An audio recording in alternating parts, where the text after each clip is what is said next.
Welcome to day 6 of Holiday Bliss Camp. So you have connected with that stillness within you. You have brought back in your energy and your vitality.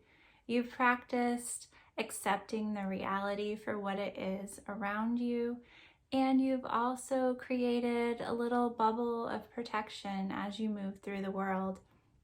And so you've been doing all of those things, but sometimes you still might absorb some energy that isn't yours, that doesn't belong to you. Those negative vibes, as people like to say.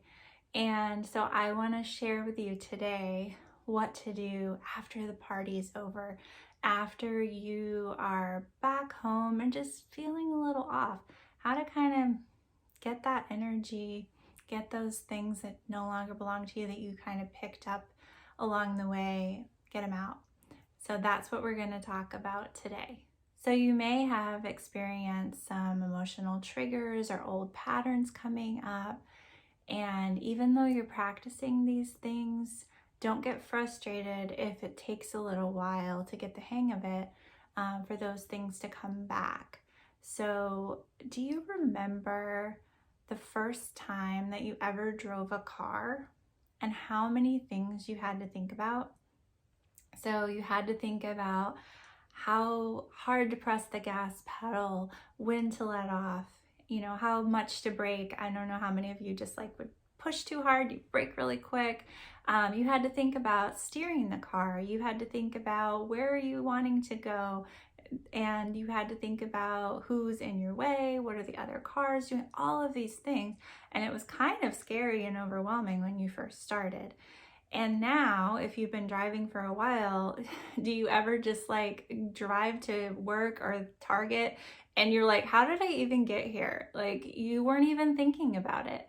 And it became an automatic process. Not that that's good to do, but I'm just saying it's something that as you're practicing mindfulness, it's going to just become part of your day, become part of what you're doing the longer that you practice it.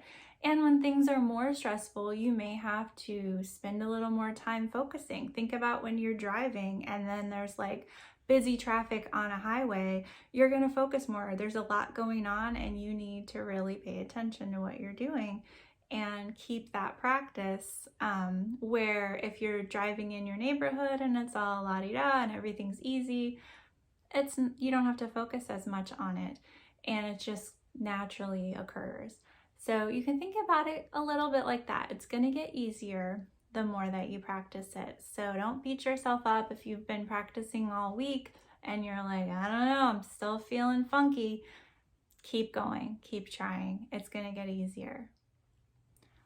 So let's talk about what to do after the party's over, or maybe after you've done a big shopping trip and you get home and maybe everything was a little stressful out there and you're feeling it.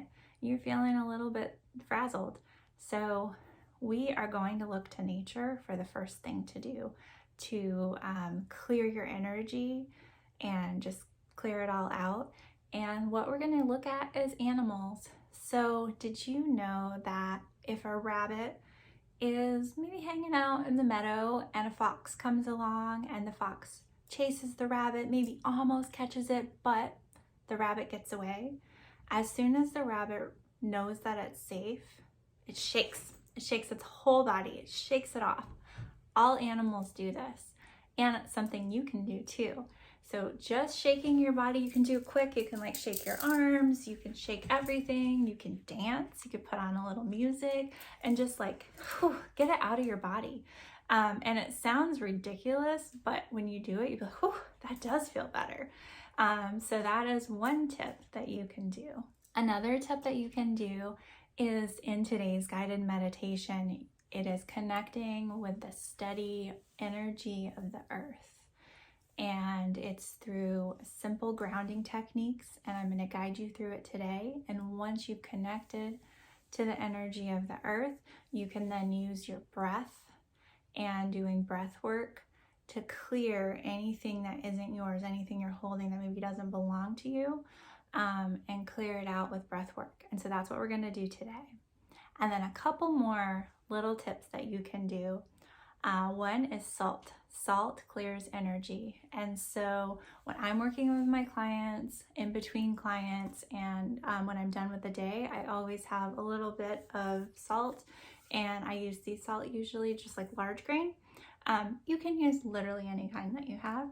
And I sprinkle it on my hands, and I wash my hands and my wrists with the salt.